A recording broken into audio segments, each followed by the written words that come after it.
समास का प्रथम पद अव्यय होता है, यही पद प्रधान पद का कार्य करता है। पर्ण से बनने वाली कुटी। एक नजर में समास के भेद इस तरह से देख सकते हैं। अव्यय भाव समास में पूर्व पद प्रधान होता है, तत्पुरुष समास में उत्तर पद प्रधान होता है। तत्पुरुष के दो और भेद होते हैं जिसमें कर्मधारय और द्विगु समास, इसमें भी उत्तर पद ही प्रधान होता है। द्वंद्व समास में दोनों पद प्रधान होते हैं और बहुव्रीहि में किसी तीसरे पद की कल्पना होती है, अर्थात इसमें कोई भी पद प्रधान नहीं होता। एक नजर में हम इस तरह से देख सकते हैं। अब हम इसके उदाहरण अव्यय भाव समास में जैसे ऊपर देखा था कि इसमें पूर्व पद प्रधान होता है, इस समास का प्रथम पद अव्यय होता है, यही पद प्रधान पद का कार्य करता है। इस समास में पुनरुक्त शब्द एवं निरर्थक शब्द का प्रयोग भी किया जाता है, जैसे समस्त पद, आजन्म, विग्रह जन्म से लेकर आजीवन, जीवन पर्यंत, जीवन भर, आमरण, मरण तक, प्रत्येक, एक एक, द्वार द्वार, यहाँ पे 2 बार शब्द हुआ है, यानी कि यहाँ बताया था पुनरुक्त यानी दोबारा रिपीट किए जाते हैं। द्वार द्वार, गली गली, घर घर, इस तरह के शब्द भी होते हैं जो अव्यय भाव समास के अंतर्गत आते हैं। यथाशक्ति, शक्ति के अनुसार, यथा शीघ्र, जितना शीघ्र हो सके, यथोचित, जितना उचित हो, यथा नियम, नियम के अनुसार, यथा समय, समय के अनुसार, यथा क्रम, क्रम के अनुसार, हर घड़ी, प्रत्येक घड़ी है। यथा शक्ति में यथा उपसर्ग लगा, यथा शीघ्र लगा है, यथा, इनमें सब में यथा लगा है, हर घड़ी में हर उपसर्ग लगा है। इस तरह से इसकी यह पहचान है कि पूर्व पद प्रधान होते हुए भी पूर्व पद प्रधान है, साथ में पूर्व पद उपसर्ग के रूप में इसमें लगता है। ये इसकी सबसे बड़ी पहचान है। तो इस तरह से ये अव्यय भाव समास के हमने उदाहरण देखे।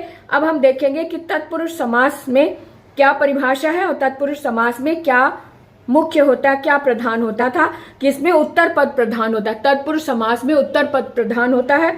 तत्पुरुष समास का उत्तर पद प्रधान होता है, इसमें पहले पद के साथ लगी हुई विभक्ति का लोप हो जाता है। तत्पुरुष समास में कर्ता और संबोधन कारक की विभक्ति का प्रयोग नहीं होता। इसमें मुख्य बात यह समझने की है कि तत्पुरुष समास में कारक होते हैं। कारक चिन्हों से हमें पता चलता है, अगर इसमें इसको विग्रह करने से कारक चिन्ह सामने आते हैं तो इसका मतलब यहाँ पर तत्पुरुष समास है। अब इसी तरह से कर्म तत्पुरुष को देखें, क्योंकि इसमें कर्ता कारक नहीं उपयोग में लाया जाता। पहला कारकों में सबसे पहला कारक कर्ता होता है, लेकिन तत्पुरुष समास में कर्ता कारक का उपयोग नहीं होता, इसीलिए कर्म से शुरू करेंगे। कर्म तत्पुरुष में को चिन्ह छिपा होता है। कर्म तत्पुरुष को पूर्व पद में विभक्ति का लोप हो जाता है, जैसे ग्रामगत, गांव को गया हुआ, स्वर्गवास, स्वर्ग को गया हुआ, ग्रहागत, ग्रह को गया हुआ, यश प्राप्त, यश को प्राप्त, सिद्धि प्राप्त, सिद्धि को प्राप्त, परलोक गमन, परलोक को गया हुआ। तो इस तरह से को चिन्ह आ रहा है, इसलिए ये कर्म तत्पुरुष है। ऐसे ही करण तत्पुरुष के उदाहरण देखेंगे। करण तत्पुरुष में से आता है, से यानी के द्वारा या के साथ। तो प्रेम आतुर, प्रेम से आतुर, भयाकुल, भय से आकुल, शोकाकुल, शोक से आकुल, अकाल पीड़ित, अकाल से पीड़ित, भयभीत, भय से भीत। भयभीत यहाँ पर गलत दिया हुआ है। भयभीत जो डरा हुआ होता है वो पंचमी में यानी अपादान का उदाहरण है, इसको आप कट कर दो, कई बार मिस प्रिंट भी हो जाता है पुस्तक में। तो पंचमी में अपादान में का मतलब है अलग होने के का अर्थ आता है। भय से भीत, भय से डरा हुआ, तो यहाँ पर ये भयभीत जो है डरा हुआ वाला जो होता है, डरने के अर्थ वाले को हम अपादान में रखते हैं, तो इसको हम यहाँ पे नहीं रखेंगे, ये करण कारक का नहीं है। तो ज्ञान युक्त, ज्ञान से युक्त, आशातीत, आशा से तीत, अनुभव जन्य, अनुभव से जन्य, सूर रचित, सूर द्वारा रचित। अब जो लेखक होते, लेखक द्वारा रचित वाली जो चीजें होती वो भी तृतीया यानी करण कारक में आती, जैसे तुलसीकृत, सूर चरित, हस्त लिखित, रेखांकित। तो ये लिखित वाली चीजें भी जो रचनाएं होती है उसमें भी तृतीया करण कारक का प्रयोग होता है। मन गढ़ंत, मन से गढ़ंत, पर्णकुटी, पर्णकुटी का मतलब होता है पत्ते, पर्ण का मतलब होता है पत्तों से बनी हुई कुटी।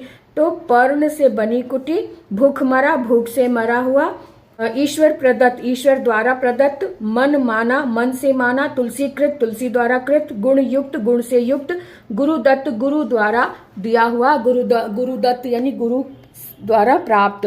तो इस तरह से ये अब हमने पढ़े करण तत्पुरुष के उदाहरण। अब हम पढ़ेंगे संप्रदान के लिए, जो चौथे नंबर पर आता है संप्रदान, जिसका चिन्ह होता है के लिए। क्रीड़ा क्षेत्र, क्रीड़ा के लिए क्षेत्र, विद्यालय, विद्या के लिए आलय, व्यायामशाला व्यायाम के लिए शाला, पाठशाला पाठ के लिए शाला, प्रयोगशाला प्रयोग के लिए शाला, यज्ञशाला यज्ञ के लिए शाला, हथकड़ी हाथ के लिए कड़ी, जेब घड़ी जेब के लिए घड़ी, गुरु दक्षिणा गुरु के लिए दक्षिणा, देव बलि देव के लिए बलि, देशार्पण देश के लिए अर्पण, सत्याग्रह सत्य के लिए आग्रह। संप्रदान के कुछ और उदाहरण है वो भी देख लेते हैं। युद्ध क्षेत्र यानी युद्ध के लिए क्षेत्र, रसोई घर रसोई के लिए घर, गौशाला गौ के लिए शाला, क्रीड़ा क्षेत्र क्रीड़ा के लिए क्षेत्र, देशभक्ति देश के लिए भक्ति, माल गोदाम माल के लिए गोदाम, राह के लिए खर्च, हवन सामग्री हवन के लिए सामग्री। इस तरह से हमने जिसमें के लिए ये चिन्ह आ रहा है वो संप्रदान तत्पुरुष कहलाता है। अब हम देखेंगे अपादान तत्पुरुष जिसमें से चिन्ह होता है लेकिन अलग होने के अर्थ में आता है। अलग होने के अर्थ में आने वाले ये उदाहरण अब हम देखेंगे। उदाहरण इस तरह से धर्म विमुख धर्म से विमुख, यहाँ पे सभी में जो से लगा है वो अलग होने के अर्थ में लगा है। तो धर्म से विमुख, जन्मांध जन्म से अंधा, गुणहीन गुण से हीन, धनहीन धन से हीन। जितने भी हीन वाले और भय वाले होते हैं वो भी पंचमी यानी अपादान में आते हैं, जिसमें से लगा है लेकिन वो हीन है और साथ में भय वाले जो शब्द हैं वो अपादान के अंतर्गत आते हैं। गुणहीन गुण से हीन, धनहीन धन से हीन, धर्म भ्रष्ट धर्म से भ्रष्ट, ऋण मुक्त ऋण से मुक्त, जातिच्युत जाति से निकाला हुआ, लक्ष्य भ्रष्ट लक्ष्य भटका हुआ, पदच्युत पद से च्युत यानी निकाला हुआ, और देश निकाला यानी देश से निकाला हुआ। इस तरह से अपादान के उदाहरण जिसमें अलग होने का अर्थ आता है तो वो वाले अपादान तत्पुरुष कहलाते हैं। अब हम देखेंगे संबंध तत्पुरुष जिसमें का के की और रा रे री आते हैं। रा रे री भी इसी में आता है।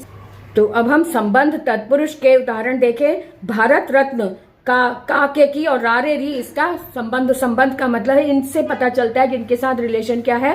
भारत रत्न भारत का रत्न, सेना नायक सेना का नायक, राजपुरुष राज का पुरुष, पूंजीपति पूंजी का पति, गृह स्वामी ग्रह का स्वामी, उद्योगपति उद्योगपति, प्रजापति प्रजा का पति, गंगा तट गंगा का तट, अछूतोद्धार अछूत का उद्धार, अमृत धारा अमृत की धारा, देशवासी देश का वासी, प्रेम सागर प्रेम का सागर, भातृ स्नेह भातृ का स्नेह, राजमाता राज की माता, राजभक्ति राज की भक्ति, राजभक्ति राजा की भक्ति, राजकुमार राजा का कुमार, लोकसभा लोक की सभा, स्वास्थ्य रक्षा स्वास्थ्य की रक्षा, प्रसंग अनुसार प्रसंग के अनुसार, जल प्रवाह जल का प्रवाह, घुड़ दौड़ घोड़ों की दौड़, देव मूर्ति देव की मूर्ति, दिनचर्या दिन की चर्या। करण तत्पुरुष जिसमें चिन्ह होता है मे पर, इसके उदाहरण इस तरह से घुड़सवार घोड़ों पर सवार, आप बीती आप पर बीती, आत्मविश्वास आत्म पर विश्वास, युद्ध वीर युद्ध में वीर, रण कौशल रण में कौशल, कला निपुण कला में निपुण, कार्य कुशल कार्य में कुशल, कुल श्रेष्ठ कुल में श्रेष्ठ,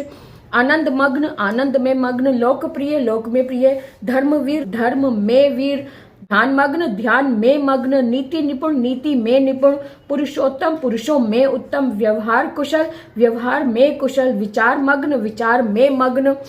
अब हम देखेंगे कर्मधारय समास के उदाहरण जिसमें पहला पद विशेषण और दूसरा पद विशेष्य होता है या आपस में उपमेय उपमान का संबंध होता है। उपमेय उपमान के शब्दों को तो बच्चे नहीं समझ पाते, ये समझ लेते हैं कि विशेषण और विशेष्य, पहला पद विशेषण और दूसरा पद विशेष्य होता है, वहां पर कर्मधारय होता है। इसके उदाहरण देखें विशेषण और विशेष्य के अकॉर्डिंग कैसे देखेंगे हम। नीलांबर नीला है जो अंबर, अब नीला विशेषण है और अंबर विशेष है। नीला है जो अंबर, श्वेतांबर श्वेत है जो अंबर, पीतांबर पीला है जो अंबर, नील कमल नीला है जो कमल, नील गाय नीली है जो गाय, परमानंद परम है जो आनंद, पुरुषोत्तम उत्तम है जो पुरुष। इनके समस्त पद और विग्रह को भी ध्यान देना जरूरी होता है क्योंकि विग्रह के आधार पर ही हमें नाम देना होता है कि ये कौन सा समास भेद है। पंचचक्की पानी से चलने वाली चक्की, पर्ण कुटीर पर्ण से बनने वाली कुटी। ये दो उदाहरण इसके नहीं है, ये वाले पवन से चलने वाली चक्की, ये तो से के द्वारा वाली लगी हुई है, तो के द्वारा यानी करण कारक में ये आएगा, इसलिए इन दोनों को कट कर दो। यहां से ले काली मिर्च, काली है जो मिर्च, प्रधान अध्यापक प्रधान है जो अध्यापक, का पुरुष कायर है जो पुरुष, दुरात्मा बुरी है जो आत्मा, दुष्चरित्र बुरा है जो चरित्र। तो इस तरह से हमने कर्मधारय के उदाहरण देखे। कर्मधारय के ये और उदाहरण है जिसमें के समान लगा होता। अभी हमने ऊपर जो देखा था उसमें है जो लगा हुआ, यहाँ पे के समान। कमल नयन, कमल के समान नयन। घन श्याम, घन के समान श्याम। मृग नयन, मृग के समान नयन। चरण कमल, कमल रूपी चरण। मृग लोचन, मृग के समान लोचन। वचनामृत, वचन रूपी अमृत। स्त्री रत्न, स्त्री रूपी रत्न। अब यहाँ पे देखो रूपी वाले भी आ गए हैं, जो कि जिसे हम रूपक अलंकार के अंतर्गत भी इन उदाहरण को रख सकते हैं। स्त्री रत्न यानी स्त्री रूपी रत्न, या के समान रूपी का मतलब के समान भी होता है। क्रोधाग्नि, क्रोध रूपी अग्नि। ग्रंथ रत्न, ग्रंथ रूपी रत्न। प्राण प्रिय, प्राणों के समान प्रिय। नर सिंह, नर रूपी सिंह। और देह लता यानी देह रूपी लता। तो ये उदाहरण हमने देखे के समान वाले भी और हैजो वाले भी और रूपी वाले भी, इन सबको हम कर्मधारय के अंतर्गत रखते हैं। अब हम देखेंगे द्विगु समास के उदाहरण किस तरह से हो सकते हैं। द्विगु समास जिसमें कि संख्या वाले गुण होते हैं, जिसमें पहला पद संख्यावाची विशेषण होता है, इसीलिए इसे हम द्विगु समास के अंतर्गत रखेंगे। तो द्विगु समास में संख्या वाले गुण होते हैं। जिसका प्रथम पद संख्यावाची हो वह समास द्विगु समास कहलाता है। जैसे द्विगु, द्विगु यानी दो गायों का समूह, दो राह, दो राहों का समाहार। इसमें यहाँ पर समूह लगता है या फिर समाहार भी, समूह भी लग जाता है, समाहार भी लग जाता है, जिनके दोनों का अर्थ ही समूह से ही है। दो राह, दो राहों का समाहार। दो पहर, दो पहरों का समाहार। त्रिवेणी, तीन वेणियों का समूह। त्रिफला, तीन फलों का समूह। त्रिभुवन, तीन भुवनों का समूह। चौमासा, चार मासों का समूह। चतुर्भुज, चार भुजाओं का समूह। चौमासा, चार मासों का समूह। चतुर्भुज, चार भुजाओं का समाहार। चतुर्भुज, चार मुखों का समाहार। चौराहा, चार राहों का समाहार। इसी तरह से आगे पंचवटी, पांच वटों का समूह। पंच तत्व, पांच तत्वों का समाहार। पंजाब, पांच आबों का समूह। आब पानी को बोलते हैं, जलाशय को बोलते हैं, तो पांच आबों का समूह यानी पांच नदियों का समूह। सप्ताह, सात दिनों का समाहार। सप्त ऋषि, सात ऋषियों का समूह। अठन्नी, आठ आनों का समूह। नवरत्न, नवरत्नों का समूह। सत से 700 दोहों का समूह। नवग्रह, नवग्रहों का समाहार। नवनिधि, नवनिधियों का समाहार। द्वंद्व समास वो होता है जिसमें दोनों पद प्रधान होते हैं। इन पदों को जोड़ने पर एवं, तथा, और, ये, या, अथवा ऐसे योजक चिन्ह योजक लग जाते हैं, यानी इनको संयोजक बोलते हैं, जो दो शब्दों को एक कर देते हैं। जैसे माता पिता, माता और पिता। अच्छा बुरा, अच्छा और बुरा। लाभ हानि, लाभ और हानि। ऊंच नीच, इनमें और के स्थान पर या भी लग सकता है, अथवा भी लग सकता है, और एवं भी लग सकता है। इनको जोड़ने वाले शब्द हैं ये। तो माता या पिता, माता और पिता, माता अथवा पिता, इस तरह से ये शब्द भी लग जाते हैं। ऊंच नीच और नीच। सुख दुख, सुख और दुख। और एक बात और देखो, ये सारे ही शब्द एक दूसरे के विलोम भी होते हैं, ये भी पहचान कर लो। द्वंद्व समास में संयोजक शब्द और, तथा, एवं, या, अथवा ये लगे होते हैं। साथ में ये दोनों शब्द एक दूसरे के विलोम होते हैं, या हम कहें कि एक दूसरे के आमने सामने होते हैं, या फिर विरोधी होते हैं। तो दो टीम भी कह सकते हैं, खेल के मैदान में दो टीम की जैसे भी होते हैं।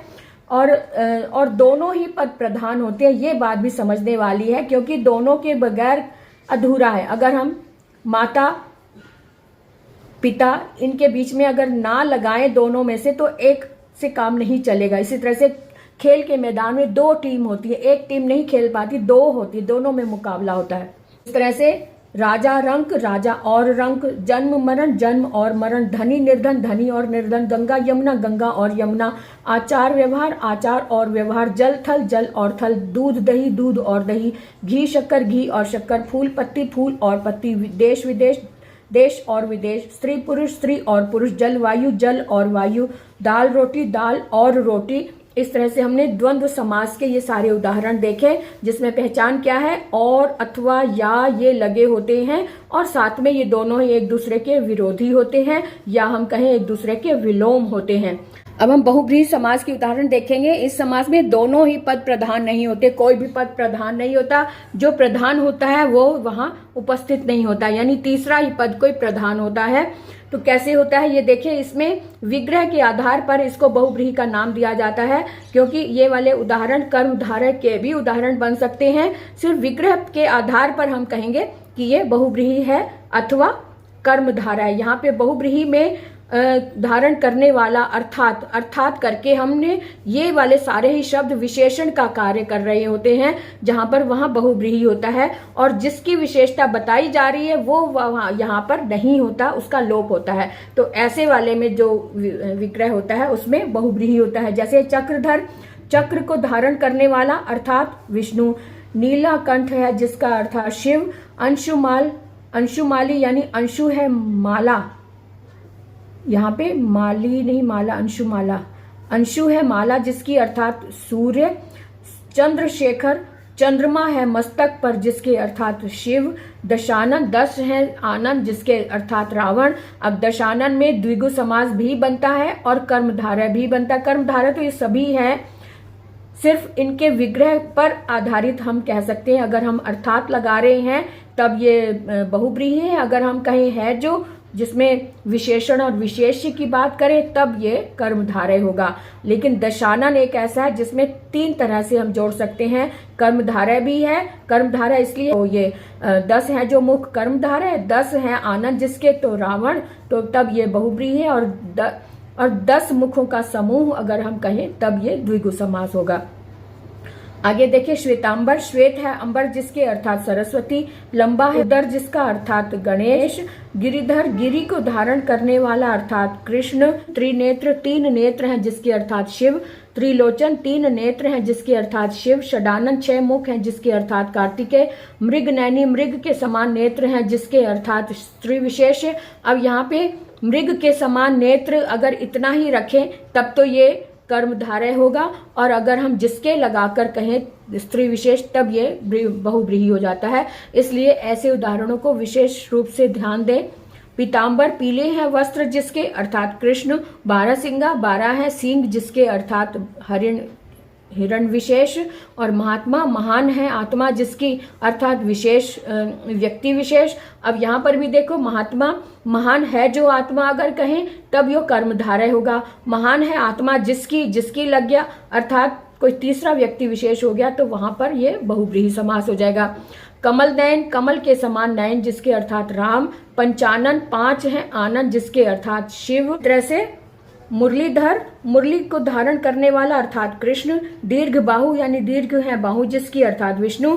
निशाचर, निशा में विचरण करने वाला अर्थात राक्षस। इस तरह से ये बहुब्रीहि समास के उदाहरण हैं। बहुब्रीहि समास के उदाहरण में कोई भी पद प्रधान नहीं होता, ये इसकी पहचान है। यहाँ पर ये जो शब्द लगे होते हैं ये सारे के सारे विशेषण के रूप में प्रयोग हुए हैं। इसका विशेष्य कहीं और होता है जो हमें ढूंढना होता है। तो इस तरह से हमने आज समास के सभी उदाहरण, सभी भेद अच्छे से देखे, समझे उदाहरण सहित एक ही शॉट में, एक ही वीडियो में। अब आप समझ सकते हैं। कोई भी दुविधा हो तो आप बता सकते हैं, कमेंट बॉक्स में लिख कर आप पूछ सकते हैं कोई भी प्रश्न, आपको उत्तर जरूर मिलेगा। आज के लिए इतना ही, फिर मिलेंगे अगले वीडियो में। तब तक के लिए जय हिंद, जय भारत।